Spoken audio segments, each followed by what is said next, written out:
3, 2, 1. Action! Good morning, everybody. Welcome to Cockpit Convos. It's your captain speaking, Jeff Britton. And today I'm really excited to have Jack Gelman in the plane today. Welcome, Jack.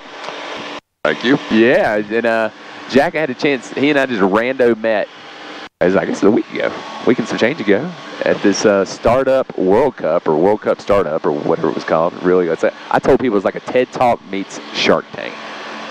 That's pretty accurate. Yeah, and it was really cool, y'all. If you ever get a chance, you're in the 757, go check that out, because it was $10. It's amazing food. It was great people. It was a cool night. Some really cool, bright minds. But anyway, Jack and I met, and I had my Cockpit Convos name tag on, and I remember you're like, hey, man, what's that? And so we got a chance to meet and talk, and Jack's got one heck of a resume and one heck of a experience, or life experiences that we've had a little bit of chance to talk about. And first off, I feel like I'm second in command today, because you've got 15 times the hours I've got, and man's a very qualified naval aviator, and we got some great stuff. But I appreciate you coming up today. Well, you know, thanks for having me. Yeah. I've been looking forward to this little chat. Me too. And I've been telling everybody about it. So let's not delay, man. Why don't you give everybody the Jack Gelman story, man? Why don't you bring us up? Oh, man, you know, I've been around for a large number of years, so it would take a long time to tell you the whole story. Okay, so just the good stuff. I'm going to give you an abbreviated version. Sounds good. Sounds good. I'm a New Jersey-born guy. Okay. Went to public high school.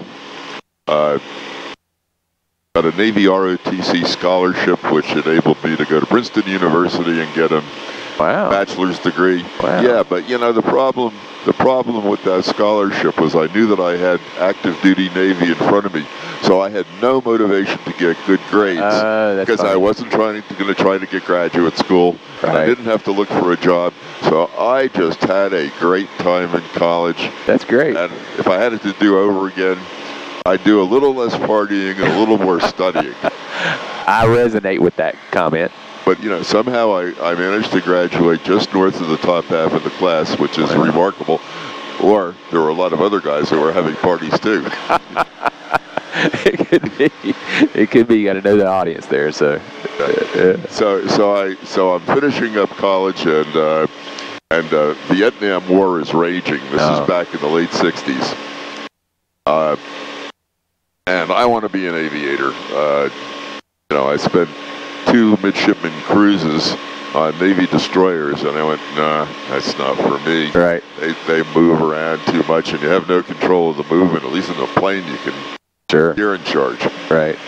And so I get orders to go to Pensacola, Florida for flight training, and I'm all ready to go. And unexpectedly, the commanding officer of the ROTC unit, the Navy ROTC unit at Princeton, calls me into his office. I go in and I snap to attention and salute and all that good stuff. Yes, sir, what can I do for you? He looks at me and he said, you're going to go see Admiral Rickover. Oh, wow. I said, you mean the submarine guy? He said, yeah. He's short on nuclear power submarine officers, and you have the credentials. I said, I have lousy grades. He said, doesn't matter. We know you're smart because you got into this school. That's funny. So I said, well, I'm going to be a pilot. He said, just get on a train and go down to Washington and see him. So I tied my shoes, got on the train, got to Washington, went to his office, walked in, snapped to attention. He looked at me and he said, Ensign, because by then I was commissioned. That's like a second lieutenant in the Army. He goes, Ensign, why do you want to be a submarine officer? I said, Admiral, with all due apologies, I want to be a naval aviator, to which he said, get the out of here. Right. And threw me briskly out of his office. So that was my interview with Admiral Hyman Rickover, who was arguably the father of the nuclear submarine Navy. That's cool. Having escaped having to be underwater for 6 months at a stretch, I went down to Pensacola and went through flight training. That's cool. As I mentioned to you earlier, started off in T-34s, which is a Navy version of the Beechcraft Bonanza, but with a T-tail and fully acrobatic. Yeah. And the first time you spin one of those things, you find out that there is life after a spin. At least hopefully you do. Correct. Opposite rudder. Let's go. No, you don't even have to do that in these planes. Oh, really? Just take your hands off and it stops. Oh, that's great. Yeah, unless, Are those turboprop? Okay. Got it. I can't remember what it was. I think I know the next prop that I went to was the T-28, which was an 1820. I can't remember what the 34 was. Got it.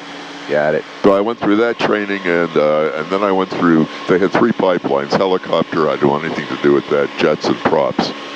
And what you got depended on a combination of your grades and timing. Okay. And they had just flushed a whole bunch of people into the jet pipeline, so they put me into the propeller pipeline. Okay. So I got qualified carrier landings in propeller single engine and multi-engine aircraft. Okay. The multi-engine was the S-2, which was an air-to-surf, anti-submarine plane. And then I got orders to go through advanced training, and that involved a stint at Miramar, which Fightertown, USA, which is where I learned to fly real planes. Okay. And then they threw me off to a squadron, a reconnaissance squadron on Okinawa, where we spent 3 years. I had married at that point. Okay. And my bride got good advice from some Navy captain who said, you know, your husband's going to be flying dangerous missions in and out of Vietnam. Do not let him know that you're worried, because if you do, those are the guys that don't come back because they're thinking about their wives instead of thinking about their jobs. Right. So she heeded that. That's very good. So 3 years of doing that, about 150 aircraft carrier landings. Wow. That's impressive, man. Those look scary. In the Gulf of Tonkin. Well, you know, the first time you do it, you're so well robotically trained. You've been for weeks doing these short field landings, you know, in not a 1,000-foot approach circle, but in a 300-foot high circle, which is how you set up. And the most important thing is to remember to drop your tail hook. Because if you come into the carrier and you didn't put your tail hook down, you have got to buy booze for a lot of people. Oh my gosh, that's funny. That's like getting a hole-in-one. Exactly right. That's awesome. And now what were you flying when you were doing the carrier landings? I was flying the A4 most of the time. Right. Occasionally the S2. We had those in the squadron too. We were a multi-unit squadron. Okay. Doing everything from air reconnaissance to acting as adversaries in simulated dogfight things with the carrier guys that were unfortunately had to live on the carrier. Right. Not fun. And the best part of my time there was when I was going through flight training. There was this guy who was an All-American Naval Academy football player. Okay. And he got to Pensacola because every Navy base had a football team, and they wanted him on the team. Okay. So the Goshawks won every single game. Then he was a supply officer. They sent him to Vietnam. While he was in Pensacola, I was going through training, and I played a little bit of football, and so we used to play catch, which hurt my hands. He really threw the ball fast. But that's funny. Anytime I was coming in, I'd call ahead and say, tell him I'm landing, and he'd be standing out there in the tarmac with the ball. Now, what was your call sign? But or did they do call signs then? Yeah, Gil. Gil. Okay. G-I-L, which was short for McGillicuddy. They decided that I drank so much that I really should have been an Irishman. Which was not true. Hey, now, what point do you get your call sign? When does that happen? Oh, man. When you get your wings, or is it when you get assigned to a squadron, your first squadron or something? Or when you join the group that's going to do the first initial carrier landings. Got it. You know, we were, I mean, you know, our instructor pilot was a piece of work. He said, you know, you guys have got to have an animal for your scarves. So we said, okay, well, we'll be the polar bears. So we got these white scarves that had some lady embroidered polar bears on it. That's funny. I mean, this is typical young men. Understood. Stuff. Understood. So anyway, so Gil. Yeah, got it. All right, so you're so it could have been cooler like Maverick, but I got Gil. Well, some of the guys I fly with, I got Flopper, who's a 18 guy. Snoop, I have no idea the stories behind those names, and the other guy, Pete, I can't remember what his call sign is. I need to find that out. But anyway. Well, yeah, the Navy captain, who is the commanding officer of the Hampton Roads Navy ROSI units, which has got about 160 students going through the program at 5 colleges. His last name is Frauenzimmer. Wow, so he's not Captain Frauenzimmer to me. He's Franzi. Franzi. Awesome. All right, so you're doing that. So I'm doing that, and I live through it. I get shot at a couple of times, but I don't get shot down. My wingman does. He gets rescued. Wow, that's thank goodness. I circled overhead for a while, threatening the people that wanted him, and then a helicopter came and got him out. Gotcha. It's like Bat 2-1. Did you ever see Bat 2-1, that movie, with Gene Hackman in it? I did not. Okay. So he gets shot down, and they use a golf course as his route to get back because he's a big golfer. And they're like, okay, now you're going to play hole 4 at ABC Country Club. He's like, all right, that's a par 5, dogleg right, 500 yards. And that's how they, and meanwhile they got what's those Cessnas with the twin T-tails that also had missiles on them and stuff, little Cessna, like the pushers, Yeah, I know what you mean, and OV-10. The 210 or something like that? Or OV-10. OV-10, yeah. So he's got that guy, which is a African-American guy, really popular actor. Anyway, so he's his cover while he's playing this golf course. Anyway, sorry. You got shot down. I'm glad your guy got rescued. So anyway, so then I get done with the war stories, and I'm due to. I still have the Navy a year and a half of active duty. Okay. Because it was a total of 5.5 years with the flight training from the day I got out of college. And so I call Washington, D.C. and say, I got a year and a half left. What do you think? And they said, well, we'd like to send you to Naval Postgraduate School in Monterey. I said, Monterey sounds great. Yeah. And I said, what's the subject? And they went, aeronautical engineering. And I said, oh, man, that's work. I said, but I'm still interested. Tell me what the deal is. And they go, well, it's a 2-year program, and then you owe us another 4 after you graduate with your master's degree. So I'm going 2 and 4 are 6, and I got 5 in. That's 11. Man, I'm stuck for life if I do this. And I go, no. Thank you. What else you got? And they said, we have an unaccompanied tour. That means no wife. In Reykjavik, Iceland, which I thought was a cold place. Not as cold as Greenland, but cold enough. Anyway, sure. I said, no, I don't want to do that. And they said, well, we got one other thing open that you're qualified for. You can be a Navy ROTC assistant professor. And I went, where? And they went, Duke. And I went, yes! Go Devils, baby. I'll take it. That's awesome. They'll be right back to you. They call me back 2 days later, and they say, we got you the assistant professor appointment, but it's not at Duke. The guy at Duke decided he wanted to stay on another year, so we're sending you to the University of Kansas. Rock Chalk Jayhawk.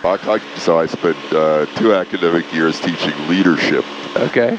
And naval UCMJ, Military Code of Justice in Lawrence. Okay. That was great. I really liked it there. Yeah. What I liked most about there was the summer between the 2 academic years when they sent me down to Corpus Christi to teach the Naval Academy midshipmen how to experience flying. So you still got to fly some. That's cool. Yeah. That's good. Well, I had to because you got flight pay only if you flew. So. Well, hey, you got to get flying then. Yeah, so went flying.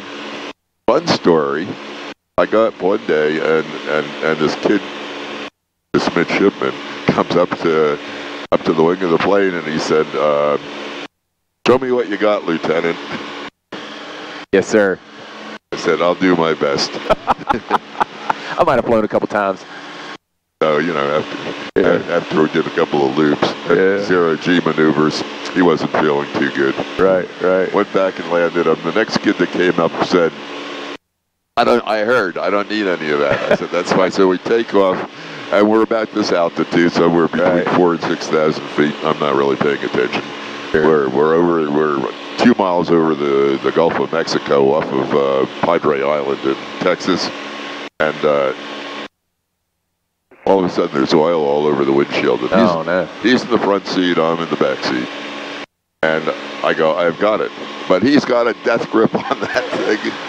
Let me have it. I know. So I take my clipboard, you've heard of those things, off my knee, and I'm banging him about the head, except he's wearing a flight helmet, so it's not hurting very much. Finally, I say, if you don't let go, we're going to die. If you do let go, we may live. He let go. What'd you do? So, so I looked down, but so we flew back over towards the beach, and I saw that there was nobody on the beach, which was good. And it was low tide, which meant there was dry, hard-packed sand, which meant that I didn't have to do a wheels up. I could actually do a wheels down. And so I radioed the tower in Corpus Christi and said, I've got a dead stick. I'm going to put it down on the beach. I'm 11 miles south of you. Would you send out a helicopter and a tow truck? And so I land the thing and flip back the canopy, and it's hot. It's 105 degrees down here this time of year. Yeah. And I climb out of the plane, and I'm drenched in perspiration because there's no air conditioning in these things. Sure. And climb out, take off my flight suit, and go for a swim. I come back to the plane, the kid is still sitting in the plane. That's awesome, man. So Navy flying was fun. That's good times. Good times. So how long were you totally in the Navy then? Total of 6.5 active years, 2 years of reserves when I was in graduate school after the Navy. Okay. And then I took a job in Cincinnati. You heard of that, just short of where you were born. Yeah, WKRP. Yeah, and exactly. And the closest naval base was New Orleans or Chicago. Okay. And Naval Air Station. Sure. And so that was sort of the end of my military flying because that was too far to drag for once a month weekends. Got it. Got it. So, so I got into graduate school, got an MBA, and took a job in Cincinnati with Procter & Gamble. Ah, P&G. Yeah, P&G, good training place. Almost as rigid, more rigid than the aviation part of the Navy, but almost as rigid as the military. Got it. In all other respects, in terms of there's the wrong way and there's the P&G way. Don't Understood. argue. And we know that you got an MBA and wrote lots of papers, but now we're going to teach you how to write. And your first thing that you wrote came back so bleeding in red ink that you thought you were in kindergarten again. But it was great training. Now, what years was that? P&G was 75 to 77. So that was before the whole P&G's bunch of devil worshippers logo debacle. Remember that thing? Was that in the 80s maybe? I think so, yeah. I know. Well, you gotta watch somebody that claims to be 99.6% pure. Is that ivory soap? Yeah. Anyway, that's funny. Sorry to interrupt. I just remember when I think of P&G, because I was born in the 70s, the 80s is when I actually started to remember stuff. And I just remember that was the big P&G thing, man. But, anyway, to wrap up on the flying stuff, so left the Navy with a couple of thousand flight hours, about a half in jets, about a half in props. Okay. And 2 or 3 in helicopters, which I don't recommend. I don't like helicopters. I was not the pilot in command. I was sitting over here. Actually, I think in a helicopter, you sit over there, and the pilot's over here. Yeah, right seats. Yeah, the pilot. Yep. And they're just violent. I did get some submarine time, despite what I told you about Rickover. Okay. Because we had this one joint exercise where I was the controlling operations officer, which meant that I had to go out in the helicopters to some spot over the Pacific Ocean where promptly a submarine, a nuke, surfaced, and I got winched down to the damn thing and met the skipper of this thing, and I was a lieutenant, which is like a Marine or an Army captain. Yeah. And this guy that runs this thing is like Lieutenant Colonel, Commander. I was on Instagram the other day, and they were showing this pilot, a bunch of pilots, and it's kind of like ... when they tell you to fly to a certain coordinate. And he does, and he's out there just filming this ocean, and all of a sudden, the sub comes right out of the water. It's the craziest thing, man. Isn't it really neat? So anyway, I spent 3 days on the sub coordinating this joint air, sea, land kind of thing. And when we were in the midst of the exercise, except for an emergency situation, I was in charge of the move. Oh, that's cool. And the captain just sort of sat there and smiled. Yeah. He said, "Don't F up." You know? Yeah, right. Excuse my French. I get it. Yeah. Anyway, so a couple of years at P&G, I've done my business training, and I go on to a career at 4 or 5 different companies. I turned a couple of businesses around. Cool. I guess the most interesting thing from your viewer's perspective is the 6 years that I spent with General Mills Kenner Toy Division. Oh, that'd be neat. Yeah, because at the time, after a couple of years, I was the senior marketing guy there, and one of the engineers came running into my office and went, Jack, and I went, yes. Yes. He said, I just got back from California. I was looking for new properties that we could make toys from under license. And he said, I saw this trailer of something called Star Wars. I said, you did? He said, yeah, and I actually filmed the copy. I wasn't supposed to, and I brought it back. Look at this. And he opens this thing up, and it's the opening scene, with the Millennium Falcon. I said, this is so cool.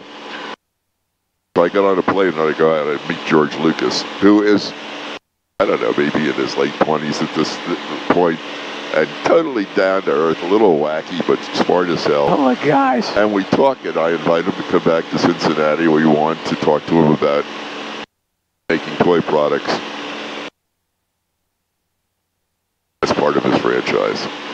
So he says, yeah, we set up the meeting, the guy flies in, he shows up, we're all decked out in suits and ties like back in the 80s. Back in the 80s.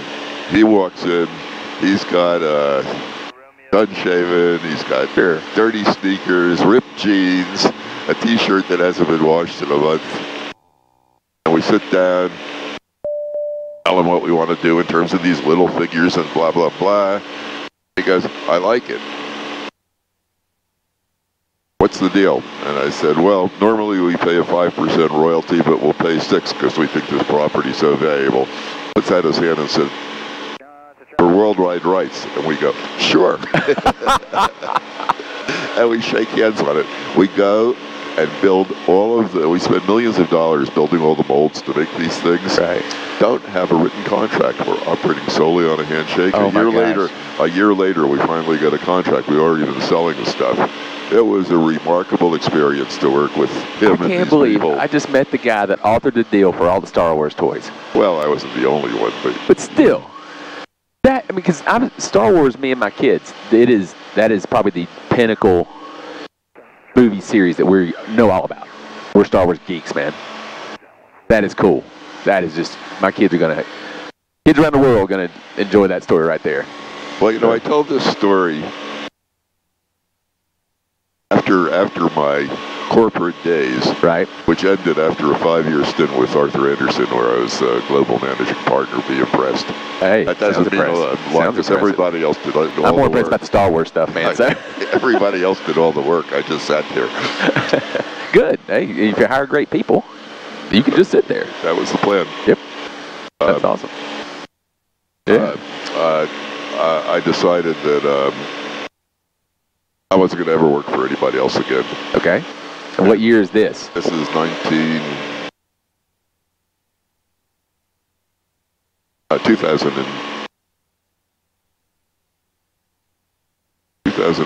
Okay. So we still got 23 more years to go here. I know, but you've heard all the good stuff. Then I just got old. No, come on, you do not strike me as an old man. I mean, maybe by age, but definitely not by, you're spry. That's awesome. That's right. I managed to get into this plane. You did. It wedged you in here, man. So then what do you do now to keep busy? So I, like most guys that are retired, I was frustrated because I went from being a VIP, a very important person, to a PIP, which was previously an important person. I'm going to use that. I'm going to steal that. So Jack Gelman taught me this. You're welcome. Let's cite you. One of my pals said, here's something you might be interested in. This person who made this recommendation happened to be a restaurateur at a fancy restaurant in Manhattan. He said, this guy drops in my restaurant every once in a while. He just took a job in California for an outfit called Vistage International. You know what that is? And I said, I don't have any idea. Tell me. He said, this is a international company that provides peer-level group meetings for CEOs. Okay. And every group is facilitated by a former senior executive like yourself. Okay. And we think you'd be good at this because you're relatively empathetic and personal. I went, aw, thanks so much. And you're good, not only at talking, which I think I've proven on this little interview, but good at listening. Great, good at listening too. Yeah. I talked to the CEO of Vistage, and after the chat, he says, look, let's get to the chase. You've led a life of success. Isn't it time you started living a life of significance? Ooh. Another hook. Like Joe Jordan right there. I don't know if you ever heard of him. He has a book, Live a Life of Significance. Exactly.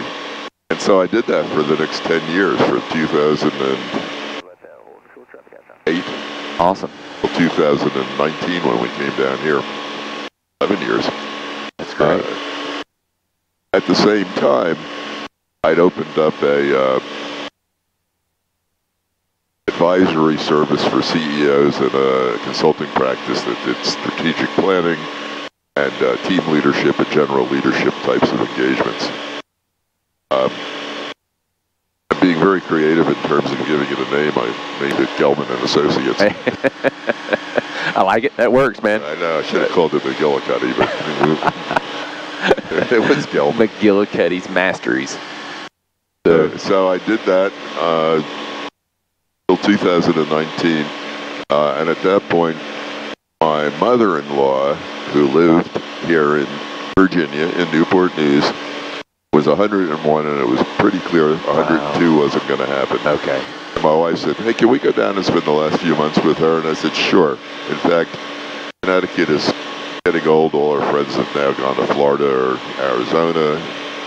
Let's sell the place. I'll sell the Vistage business. And Gelman and Associates, we could do that from any place. Got it. So we did. And That's awesome. Came down here, and we thought it would be a couple of months, and then we would be on our way to Sarasota. I came down here and got invited to attend a play at CNU, Christopher Newport University, at the Ferguson Theater. And our host, pretty well-known guy around town, and he's introducing us to all of these people in the VIP room before the play. And he introduces me to this one guy who he introduces as Paul. So Paul and I chat for a while. And just Paul. It's just Paul. Just Paul. I know who Paul is. Yeah, I know where this is going, I bet. Yeah. And Paul, he says, you got a business card? I go, yeah. I said, wrong telephone number. Let me write the right one for you. Here you go. Right. And he walks away, and so I look at my pal, and I say, nice guy. Who is that? He said, oh, that's just the president of the university. Yeah, ex-congressman. Paul Tribble. He's cool. Ex-senator, blah, blah, blah. Yeah. In fact, I said, what was that thing on his lapel? He said, this is Senate pin. Right. I went, oh. So 2 days later, my phone rings, and it's Paul, President Tribble, excuse me. And he said, Jack, if you have time, I'd love to have lunch with you and the dean of the business school. Can you join us tomorrow? And I said, that's awfully short notice. My calendar's wide open. Yeah, sure. Let me check. Sure, we can do that. Yeah. And so I meet the two of these guys, and we have a nice lunch. And then he says, well, the reason we wanted to get together with you is it's clear to us that it would be great to have an executive in residence on campus. Oh, that's cool. And your responsibilities would be to be an advisor to the dean here and his faculty and a mentor for the business school students. And we'll pay you a small honorarium. I said, yeah, I'm not going to ask how much because I'm sure it's small. Right. But that's great.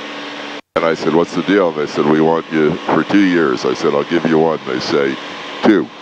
And I go, how about 2 academics? They go, yeah. So I sign on, and I have a great time, and after 2 academics go by, they re-up me, because I'm no longer going to floor dive. we've decided we like it here. So I do that for another 2 academic years until a year ago. Yeah. At which point I say 4 years is enough of this. Call it. And at the same time, I was still doing consulting engagements with one client in California, 2 in New York, 1 in Colorado, and 1 here. So I was a busy boy. That's awesome. That's awesome. Well, I want to know. That's my story. Oh, I'm married. Yeah, I want to know the wife and kids and all this stuff, man. I've been married to the same woman that I met my junior year in college when I came through Newport News en route to a midshipman cruise out of Norfolk on a destroyer, a blind date, courtesy of a guy named Lukey Buxton, who lived in Newport News, the son of Dr. Buxton of what was Buxton Medical Hospital. Okay. And how many years ago was that? How many years were you? Well, I do the math. I told you my junior year in college. Yeah, you're doing the math now, man. Yeah. So I guess I've known Stephanie for, she's much younger than me, but close to 60 years. That's awesome. And we've been married for all but 3 of those. Any grandkids, kids, all that stuff? Yeah, we've got a son and a daughter. Our son is a peer level advisor for folks that are going through alcohol and drug rehabilitation. Okay. And he's in Williamsburg. Not married anymore. Had a marriage for a few years, didn't work. Okay. He's happier now than he was then. Cool. And we have a daughter with our 2 grandsons, who are 12 and 11, and Jessica, our granddaughter, lives outside of Boston. Cool. Now let me ask you a philosophical question that I've never asked anybody in the airplane yet. All right? Because, you know, granted, we're not on like the Tonight Show. This is a small time podcast, but it will be on YouTube forever, right? It will be here forever. So what is... I'm not going to tell my wife that. Well, what's one thing, or 2 things, I'm not going to limit it because I think you got a ton of wisdom, that you would want to tell your grandkids and your great-grandkids and your great-great-grandkids about life? Choices, decisions, what would you want the piece of advice you'd want to tell them? Listen more, talk less. Patience is a virtue. Okay. Listen more, talk less. I was at a coaching clinic one time, and I used this term yesterday, and you probably heard it before, where in our coaching and consulting roles that you and I have both had in our prior roles, it's our job to listen more, right? Talk less. Sure. But we come across people sometimes that aren't really listening. They're just waiting for their turn to talk. And a lot of consultants, I think, sometimes I've worked with, they just want to come in and download all how smart they are. But they've never asked me a single question about what the needs are, or what the needs of the organization are, or what the needs of my personal development, I believe, or the 360 results, or whatever those things are. And I do believe a lot of times people just wait for their turn to talk. Well, I think that that's driven by fear of not being good enough. I think that many people feel that if they're not talking and aren't heard, they'll be dismissed in terms of relevancy. Yeah. And what I love about some of the people I know in the legal profession, and I'm not a big fan of lawyers, but their ability to listen proactively and then summarize what they've heard in a way that resonates with their client. Good point. Good point. All right, we're going to start our descent on this interview here. Anything else you want to add? I got a couple more rando questions for you, though. Anything else I want to add? Well, I want to know when we're going to do a loop. That's an easy answer. Never. Never. Not in this plane. Yeah, I want to know how doing these blogs has helped you emotionally, psychologically, and professionally. Oh, wow. All right, so first off, emotionally, psychologically, professionally. I think the first 2 probably tie in. I love this. This is my, I don't say escape, but this is my passion. I love flying. I love the control of it. I'm not a control freak, but I just love the autonomy of it. I love the views. I love that, but I'm also a connection person. I enjoy getting to know people. I enjoy doing the question asking, not doing the question answering, right? So right now I'm uncomfortable. I don't like answering the questions, right? I mean, I want to talk about you, right? But emotionally, even spiritually and psychologically, it helps me escape. I don't like the word escape, like I'm running from something, but I got an office and all that stuff going on. I got team members and I got customers and things like that. But up here, I'm just worried about you and this plane and getting home. It kind of eliminates a lot of the noise in life when you're up here. But professionally, you know, I started this just to promote people. So you give a chance to promote people. And I spend a ton of money a month in marketing and getting leads for my office and things like that. But I've learned so much from the people I take up that's made me that I've applied in my own life, perspective, acumen, business acumen, stories, but I've also made some really cool connections and I've gotten a lot of business off of it. But I don't take you up to try to get your insurance, right? Or your investments or your life insurance. But if you ever need it, I hope we've had a great relationship, a great time, you might think of me, right? For sure. And that's my differentiator. I go to these networking meetings, there's 100, not so exaggeration, at least 10 other insurance, financial services, investment people in the room. But there's nobody that does a podcast in an airplane.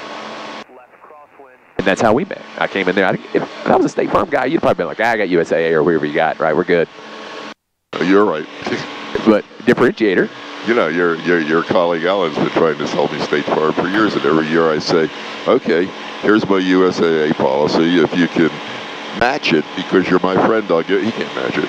Yeah, it's tough. I mean, it ebbs and flows. We get it a little bit, but no. I hope that answered your question. I didn't ramble too much, but it's helped me in a lot of spaces, and professionally, it's been pretty cool, man. I mean, I enjoy it. I've got do these about 15 times a month right now, and meeting some really amazing people, hearing some really amazing stories, and helping out a lot of. I love taking nonprofits up. So in the past couple of days, or weeks, I've taken up people who've lost babies. I've taken up dependency, people who've lost relatives of fentanyl. I've taken up.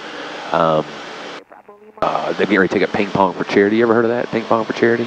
Oh, dude, it's the craziest, coolest thing, man. I will talk about that offline, but I'm getting ready to take them up. I love taking charities up and things like that, and giving them a venue to do that. But all right, let's see here. One more question for you. First concert, and then your best concert.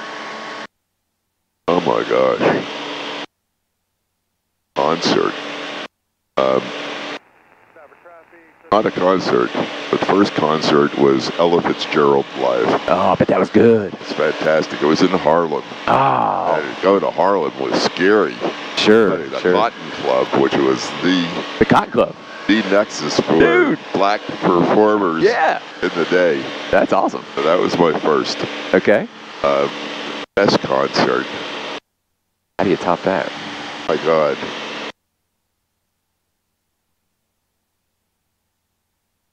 Into a few. Okay. Any that stand out? You know,